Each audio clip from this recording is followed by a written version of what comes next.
Vasudevaya. Om Namo Bhagavate Vasudevaya. Om Namo Bhagavate Vasudevaya. Narayanam Namaskritya Naram Chaiva Narottamam Devim Saraswati Vyasam Tato Jayamudiri Nashtaprayeshu Bhadreshu Nityam Bhagavata Sevaya Bhagavati Uttam Shloke Bhakti Naitaki. So continuing with the discussion on Srimad Bhagavad Gita, chapter 17, entitled Divisions of Faith, text number 11 onwards. Afalakanshir bhiryagyo visidishto ya ijyate yashtavyam eveti mana samadhaya sasatikaha. So we read about food, three different types of food. Now Krishna is talking about yajna, sacrifice. Of sacrifice, a sacrifice performed according to the directions of scripture as a matter of duty by those who desire no reward is of the nature of goodness. The general tendency is to offer sacrifice with some purpose in mind, where here it is stated that sacrifice should be performed without any such desire. It should be done as a matter of duty. Take, for example, the performance of a ritual in temples or in churches.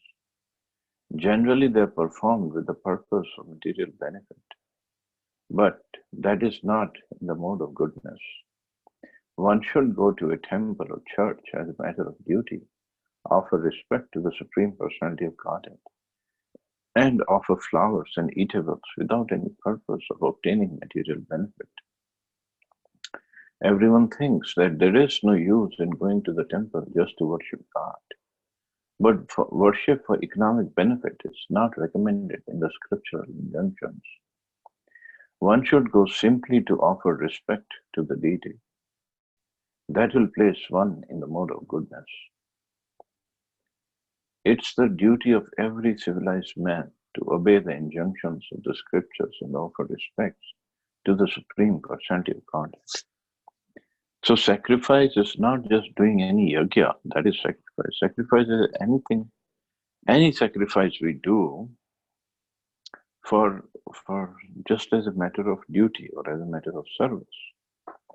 So here Prabhupada said going to the temple or churches. So we can also talk about chanting. Chanting is a sacrifice. But what are we chanting for? What do we have in mind when we chant?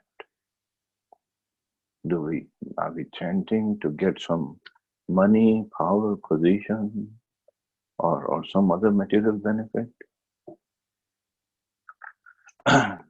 Of course, what Prabhupada is saying and what Krishna is saying here is, if we do activities in the mode of goodness, the chances are our consciousness will be in the mode of goodness. If it is not already there, then slowly, it will come to that level.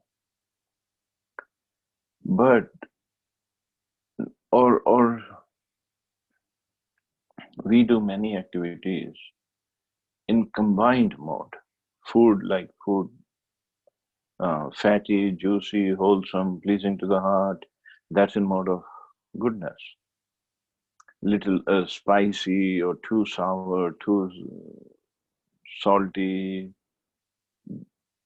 too spicy, that's in the mode of passion. So we do activities, all three kinds. And so food also we eat, all three kinds.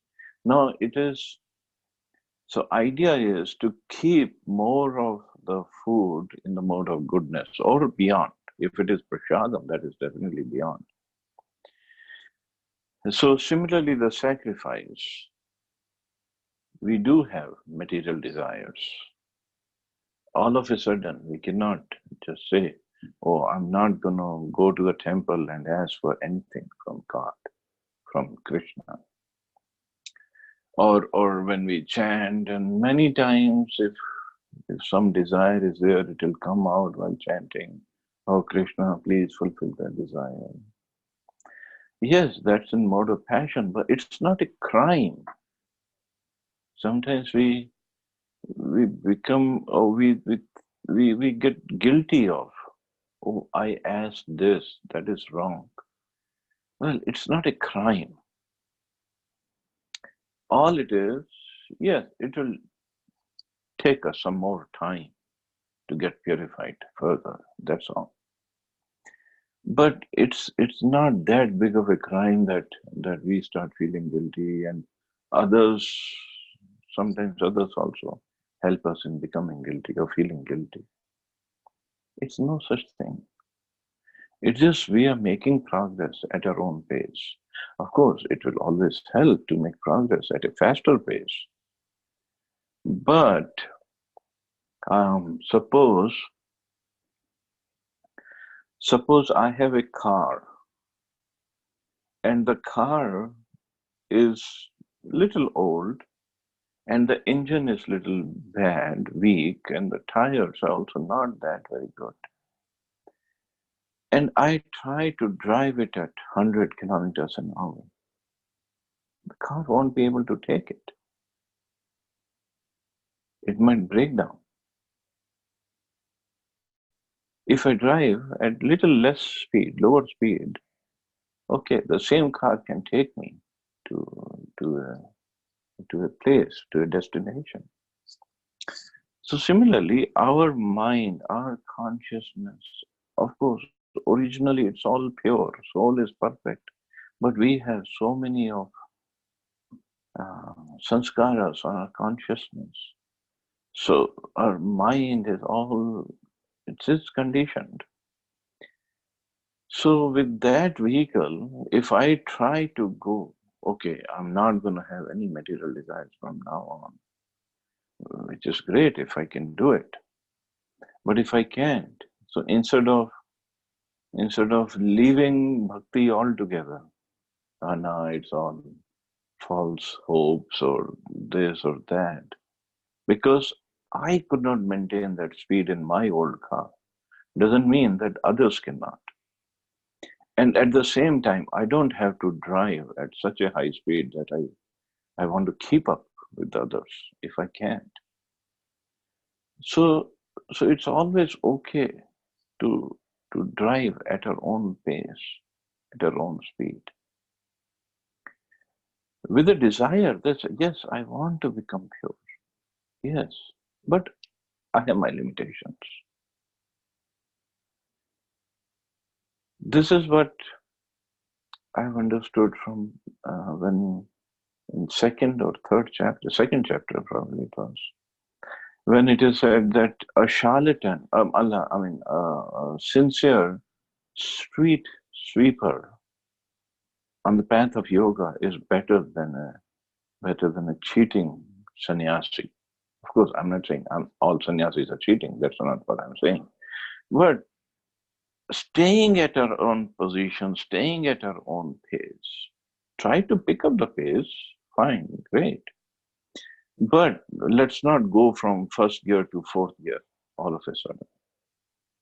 It might hurt our gearbox or the engine or the car. Let's take our own pace. Let's try to make progress without any competition with others. Everybody is going on at their pace. And while going like that and sincerely trying to approach Krishna,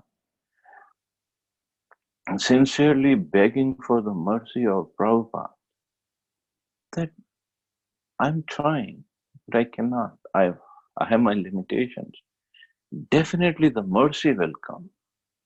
We can have a slow moving car, but Prabhupada can bring his big truck and he can pick us up. Or Krishna can just airlift us. What's a big deal for Krishna? So all I'm saying is we have to be sincere, determined, and keep on making efforts instead of copying or imitating, trying to imitate somebody else. That will not help.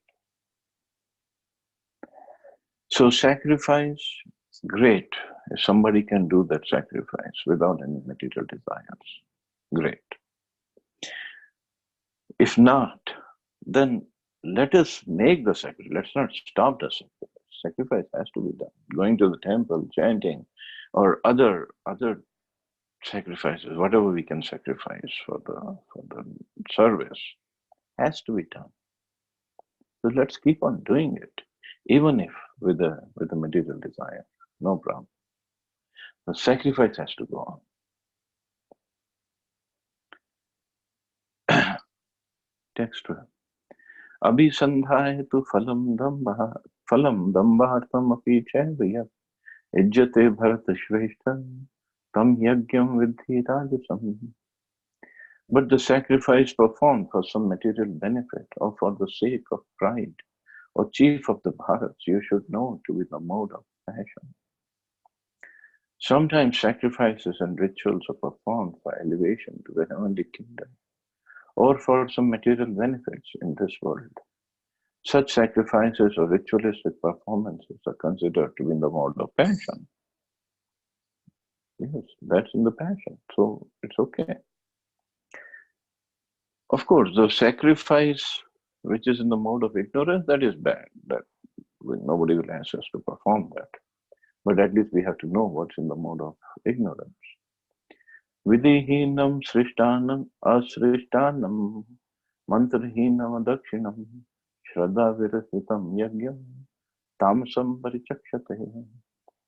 Any sacrifice performed without regard for the directions of the scriptures, without distribution of prasadam, spiritual food, without chanting of Vedic hymns and remunerations to the priest, and without faith is considered to be the mode of ignorance.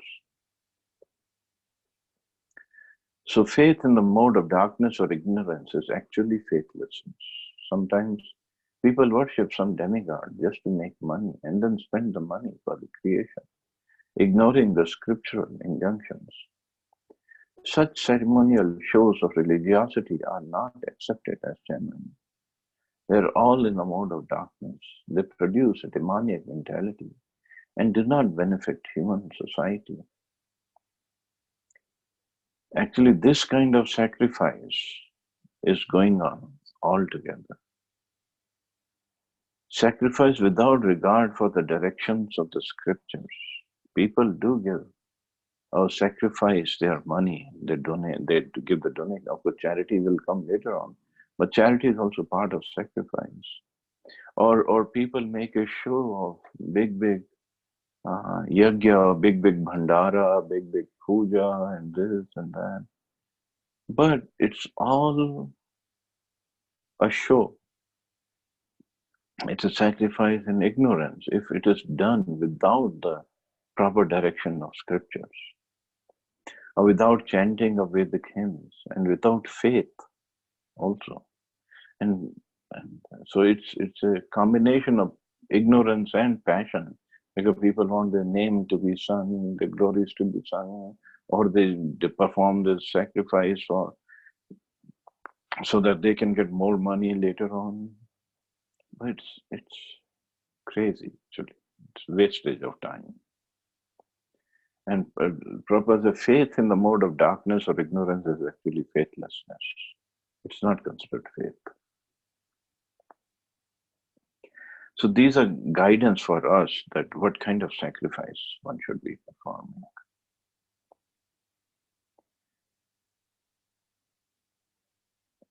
And since it is Kali Yuga, we know that. And most of the people will be performing this kind of sacrifice or in the mode of passion, just for the name and sake, for the namesake or for to have their own power position. So this gives a bad name to the sacrifice, but that is not really the sacrifice. So that is why without proper knowledge or without proper preaching, most of the people, general people who are not doing anything, they say, oh, this is all superstitious, this is superfluous, and we don't want to be part of it. That's why most of the population, they just want to stay away from all this. They say it's all It's all hypocrisy. So but it is hypocrisy in the sense that more people are doing it, but at the same time, sacrifice is not something that has to be given up. It's just people have to be educated properly. So preaching is very, very important. So preaching in the sense that first we have to do our acharan properly, behavior properly, and then preach at the same time. So both are required. Text 14.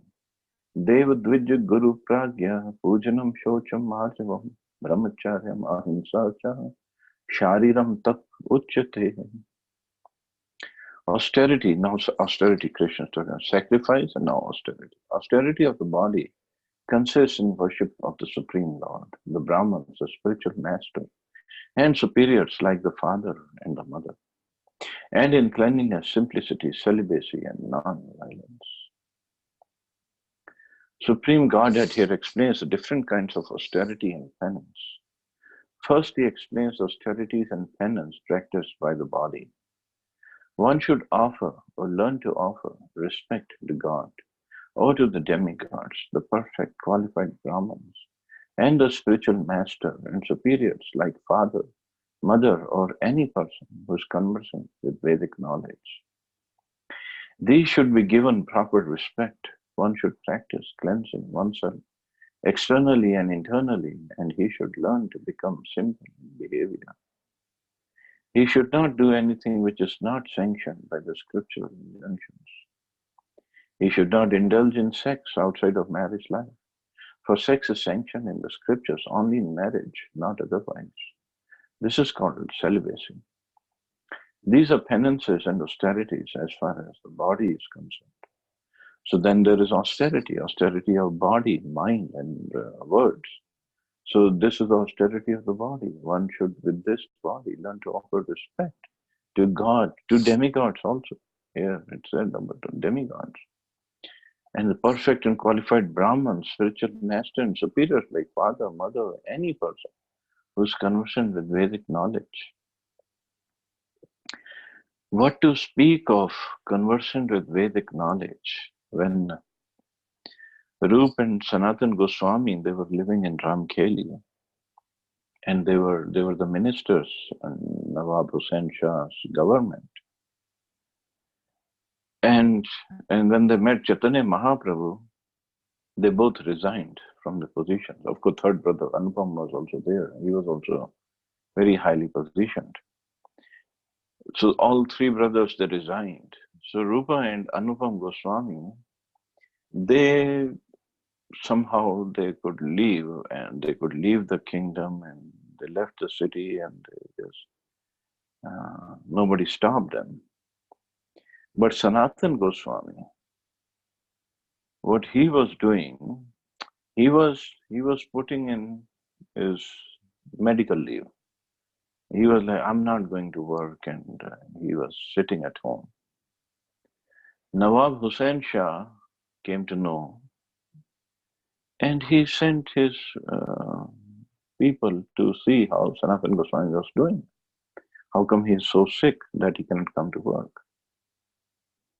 But the people, when they came and they reported back to Nawab Hussain Shah that Sanatan Goswami is actually sitting at home and he is doing his bhajan and he is listening to Bhagavatam from so many Vaishnavas. They are gathered at his place and they are reciting Bhagavatam, and he is not sick at all. So Nawab Hussain Shah, he was angry and he was worried at the same time, and he came over to Sanatan Goswami's house. Now Nawab Hussain Shah, he is a Muslim, he doesn't follow any Vedic scriptures. But as soon as he entered the house, Sanatan Goswami and all the Brahmins who were sitting there and discussing Srimad Bhagavatam, they all got up, stood up, and paid respects to Nawab. That's, why would Sanatan Goswami, person like Sanatan Goswami, when they're listening to Bhagavatam, get up and pay respects to Nawab Hussain Shah? And it wasn't out of fear. It was because they understood the king is a representative of God.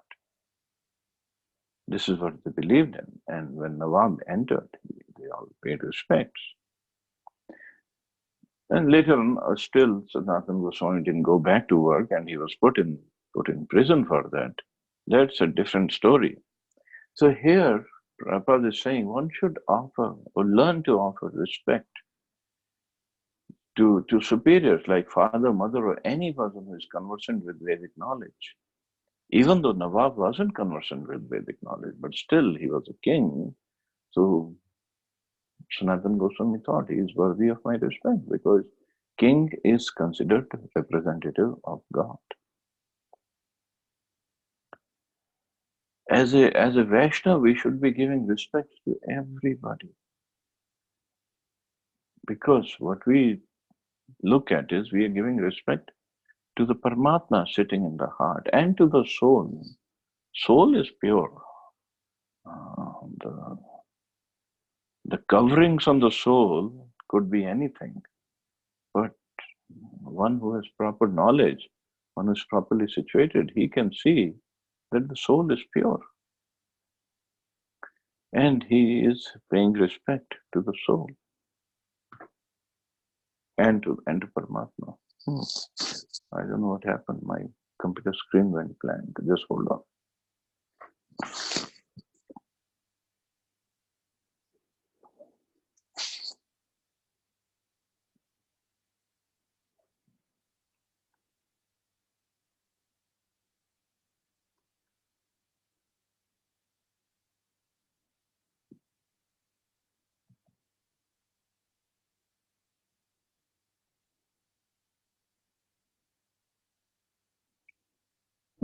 All of a sudden the screen went blank, but now it's okay.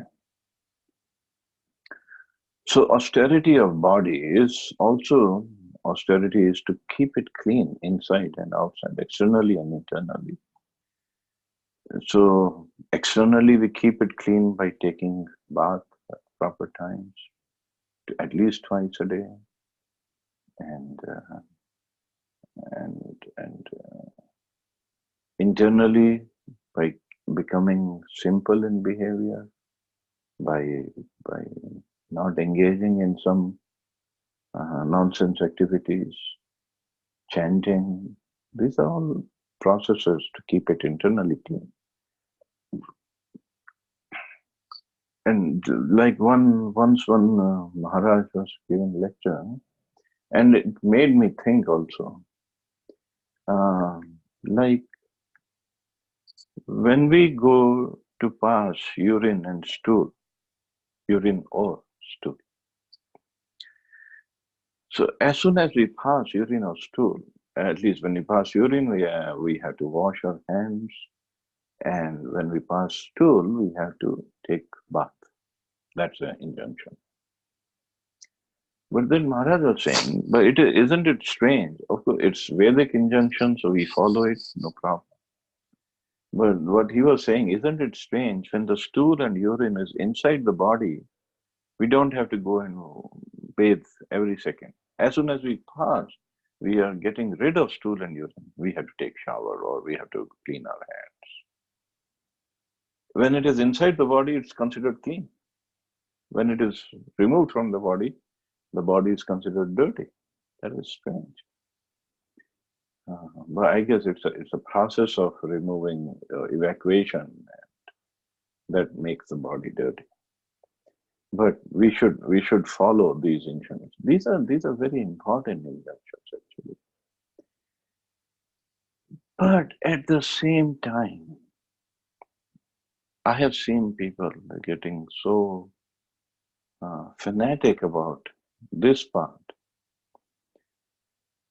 that, oh, you passed urine and you have washed your hands, but I think you're still dirty, so I'm not going to touch you, I'm not going to come close to you, and this and that.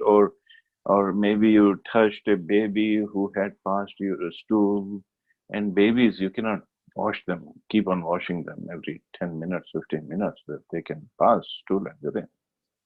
Oh, you have touched that baby, so you are also dirty, you're not clean. That goes little uh, too much beyond any logical reasoning. So one has to be practical as well. But when, of course, when ourselves, when we go and pass stool and urine, we have to be careful. Text 15. Anudvegakaram vakyam satyam priya hitam chaya swadhyaya abhyasanam chaiva vangamayam tapuchyate. Austerity of speech consists in speaking words that are truthful, pleasing, beneficial, and not agitating to others, and also in regularly reciting Vedic literature. One should not speak in such a way as to agitate the minds of others. So that is the austerity of speech. Of course, when a teacher speaks, he can speak the truth for the instruction of his students. But such a teacher should not speak to those who are not his students, if he will agitate their minds. This is penance as far as talking is concerned. Besides that, one should not talk nonsense. The process of speaking in spiritual circles is to say something upheld by the scriptures. One should at once quote from scriptural authority to back up what he is saying. At the same time, such talk should be very pleasurable to the ear. By such discussions, one may derive the highest benefit and elevate human society. There is a limitless stock of Vedic literature, and one should study this. This is called penance of speech. So our mind should be so trained, and trained in the study of scriptures, that when we speak, we should be able to quote spiritual authority, a scriptural authority. Or even if it is not about scriptures, even if it is not in the devotee circles, when we're speaking, our speech should be that one should not speak in such a way as to agitate the minds of others. So that's how pleasant our talk should be. And there's a saying in the scripture, Satyam Bravat, Priyam Bravat. One should speak the truth, but one should speak it very palatably. So that is the art of speech. It doesn't say we should lie. It doesn't say we have to unnecessarily flatter somebody else. But at the same time, we should be able to speak the truth palatably. So that is something one has to learn. So this is the austerity of speech. Text 16. Manaha prasada somyatvam maunam atma vinigraha bhava sanshuddhe iti etat tapo manasam uchyate. And satisfaction, simplicity, gravity, self-control, and purification of one's existence are the austerities of the mind. So austerity of the mind is, austerity of body is to pay respects, keep it clean. Austerity of speech is to speak palatably and truth and according to scriptures. Now austerity of mind is satisfaction, simplicity, gravity, self-control, and purification of one's existence. If we are not doing this, then we are not performing austerities for the mind. Means mind can do whatever it wants. So that's not for human beings actually. To make the mind austere is to detach it from sense gratification.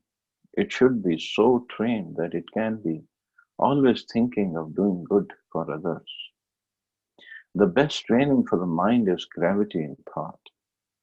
One should not deviate from Krishna consciousness and must always avoid sense gratification. To purify one's nature is to become Krishna conscious. Satisfaction of the mind can be obtained only by taking the mind away from the thoughts of sense enjoyment. The more we think of sense enjoyment, the more the mind becomes dissatisfied. In the present age, we unnecessarily engage the mind in so many different ways for sense gratification. And so there is no possibility of the mind's becoming satisfied. So more and more we think of sense gratification, more and more greed will develop, and more dissatisfaction will happen because there cannot be sense gratification all the time, and they cannot be to the extent we want. They cannot be. It will not happen. So that will always keep the mind dissatisfied, and that's not the austerity of mind.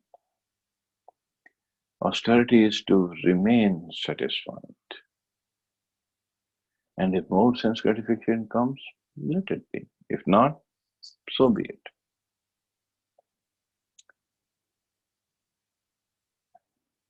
Sense gratification it's the way Prabhupada uses the word sense gratification, it might sound like it's a bad thing. It's not a bad thing. Like, for example, if we are fasting, if today and tomorrow there is a big feast, so there is sense gratification when we eat, when we honor that prashadam. It depending upon our consciousness, prashadam is prashadam, but how we accept that prashadam.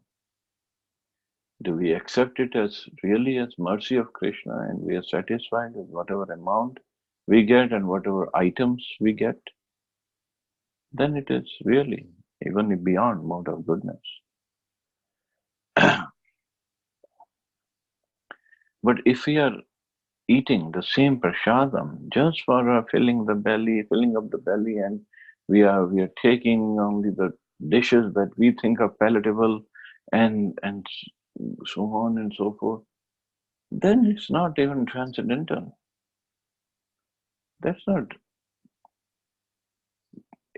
honoring the prashadam properly. That is complete sense gratification. But still, it is prashadam, so it is still better. So senses are gratified by our different activities, like eating prashadam, even sumptuously, or sumptuous prashadam, or filling it up to the neck. We are really gratifying our senses, but that is okay. Going and taking darshan of the Lord, it is spiritual, but seeing the beauty of the Lord, that is gratifying our eyes and the mind. But that is the best sense gratification one can have. Hearing nice kirtan, nice katha, that gratifies the mind and the ears. But that is the best sense gratification one can have. So sense gratification in itself is not bad. It just, what's the quality of that? What's the quality of gratifying the senses? What's the quality of our activity or consciousness? That is what is more important. A person, he could be in the middle of, I just want to give an example.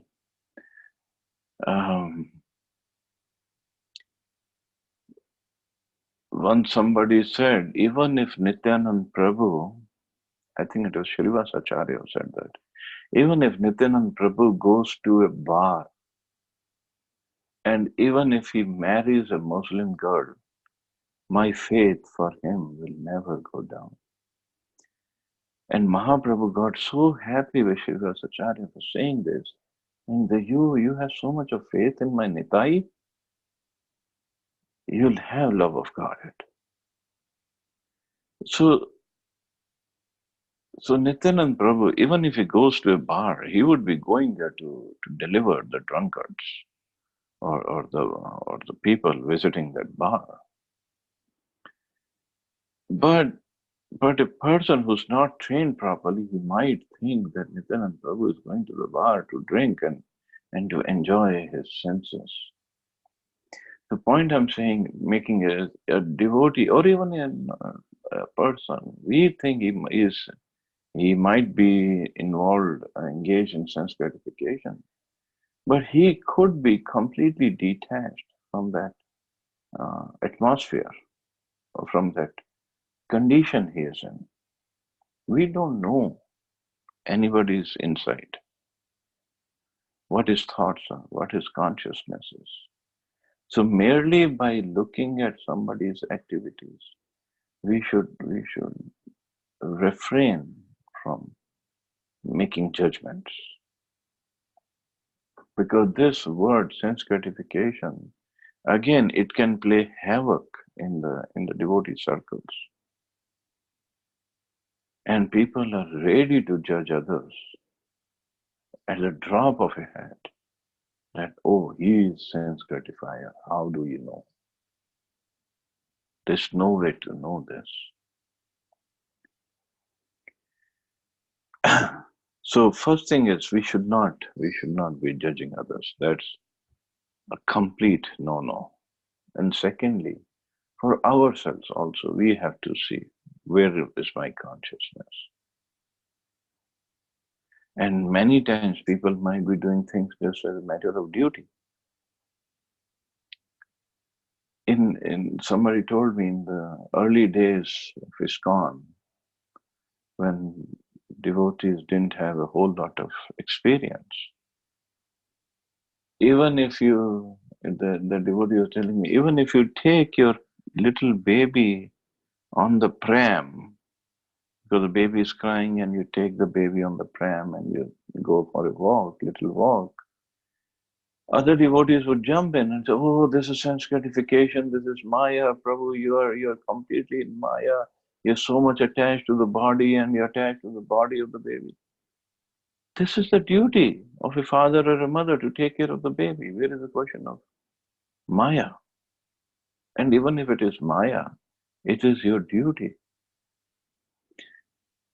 So lack of experience and too much of fanaticism gives rise to these kind of judgments.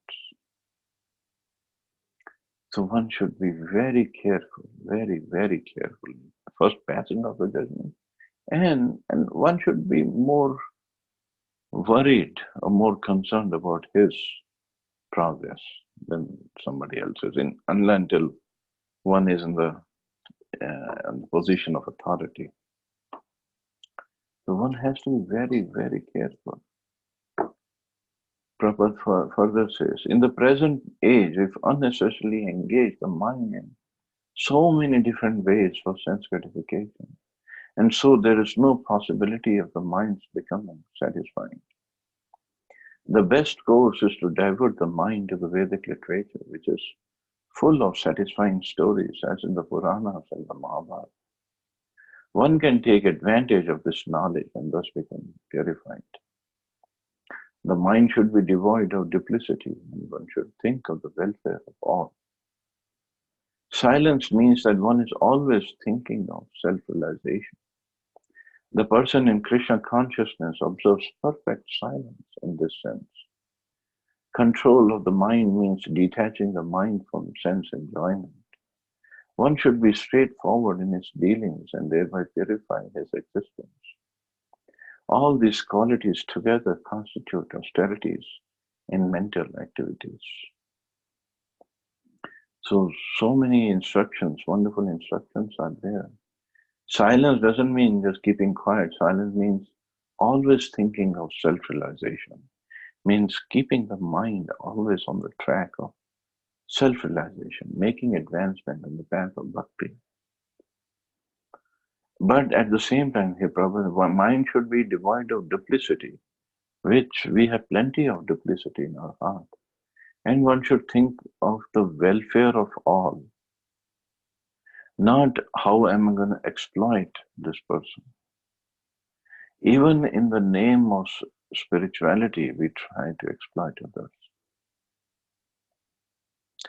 In the name of helping somebody in the name of helping somebody make advancement in spiritual life, we try to exploit others. In our mind, that thought is there. If the thought is of only service, we have to just see our quality of thoughts. If we meet somebody and if we are trying to help, do we have in our back of our mind that if I help this person, I might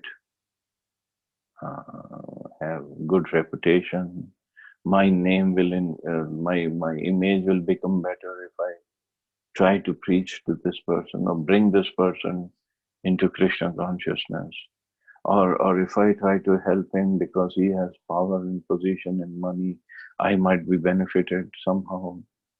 Or if I try to preach to this person, I'll get a good number of followers myself, or whatever way.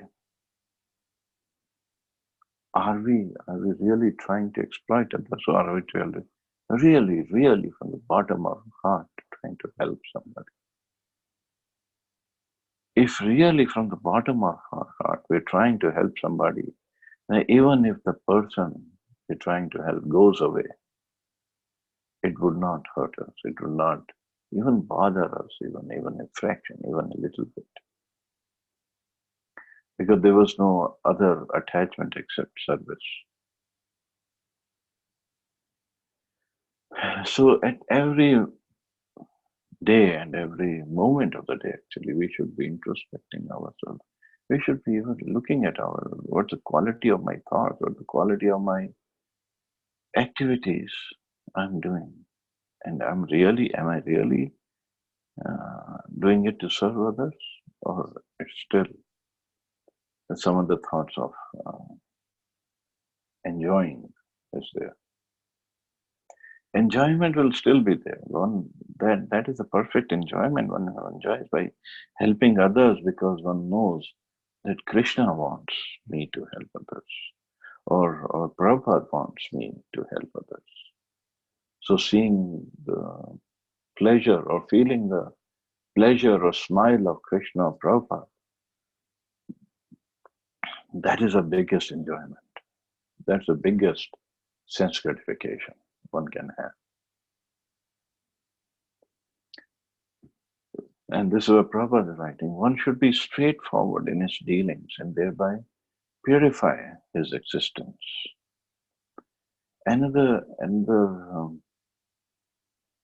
advantage of being straightforward is we don't have to even remember anything. Remember what lies we said.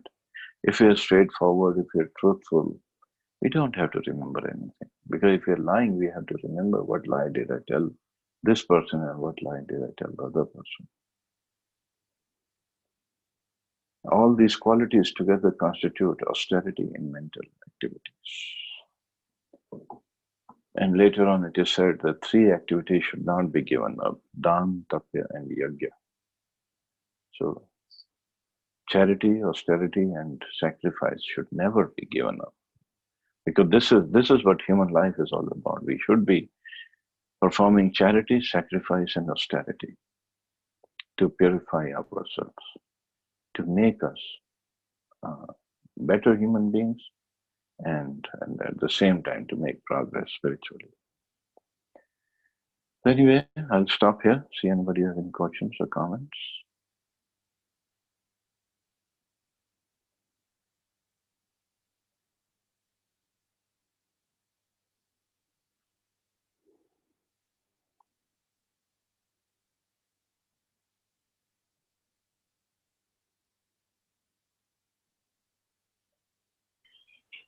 Hare Krishna.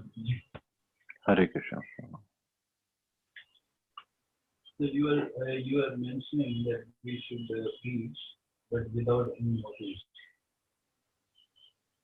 Well, the only motive is, yes, I want to serve my guru by helping somebody, not having any ulterior motives.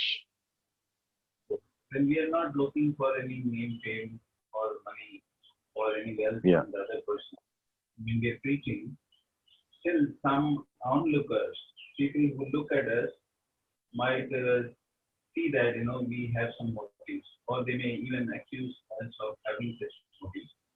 And because of this, those who have little faith or probably shallow faith, they also get deviated when they hear this kind of propaganda.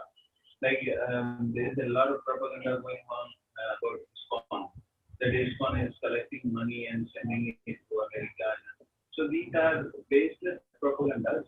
But then those who are hearing it, those who have very little faith in the whole process or the movement, so when they hear this, they think, oh yeah, this is maybe true, and then they start giving up the whole process. So how to handle this? Yes, we are educating them. We're trying to create such points and presentations to prove that this is not the case. But then the negative messages, the lies, they travel very fast than the truth. People are prone to accept a lie very easily. So for the truth to trump, it will take some time. And when we try to establish the truth, they are not willing to believe it. So anything good we talk about other persons, they don't take it so easily. But one negative thing we talk about that person, they are very happy to believe that. So this is the nature of people in the material world. So when we come across such challenges in our teaching, like somebody accuses you outrightly, saying that you had a motive, your motive is to just convert people to this con and bring them into the institution so you can exploit them. Even though they don't have anything, they're really like beggars. Even I consider myself a beggar. Somebody might think that I have some money and I can give this con. But the fact is that ISKCON is not looking for any. So they only I invite everybody to come and take part and have the darshan of the Lord, have a good enjoyment by chanting the holy names, participate in the kirtans. So how to handle this situation? Sometimes it becomes a big obstacle in the teaching process. Well, everybody is going to judge according to his or her consciousness, that's for sure. And if we have a clean heart, we keep going. Austerity of speech is also there, that we speak palliatively, we still try to speak palliatively. And rest we leave up to Krishna and Prabhupada. What else can be done? Because more we try to fight, or more we try to prove ourselves right, more it goes the other way, actually. Yeah, I understand. Yeah, we don't actually fight. We don't get upset also because those people who want to spread negativity in the world, they will keep on doing it. We just go on doing our positive activities.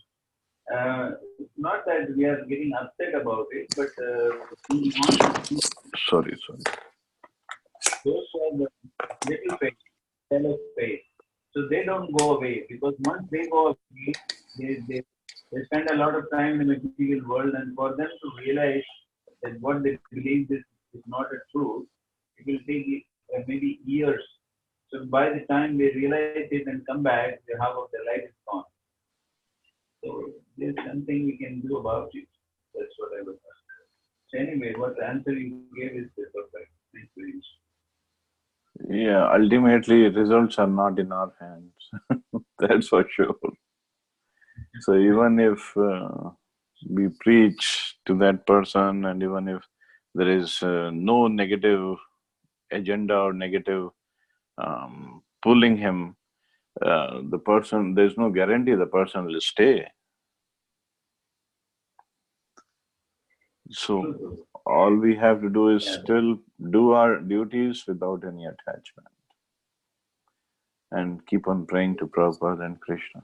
That's all.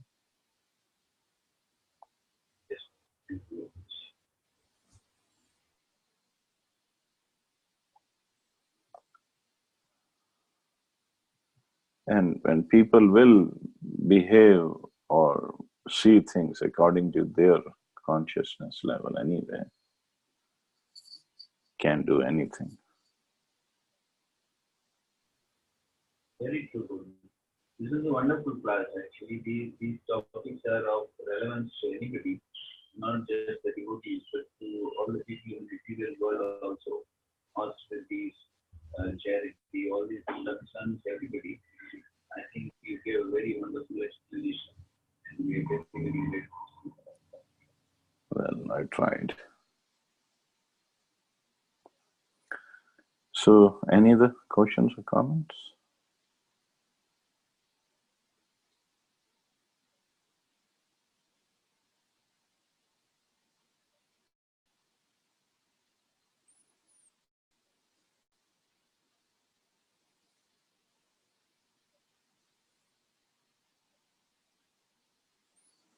So I guess we can stop here. Yeah, I'll have a wonderful day. Hare Krishna. Jai Srila Prabhupada.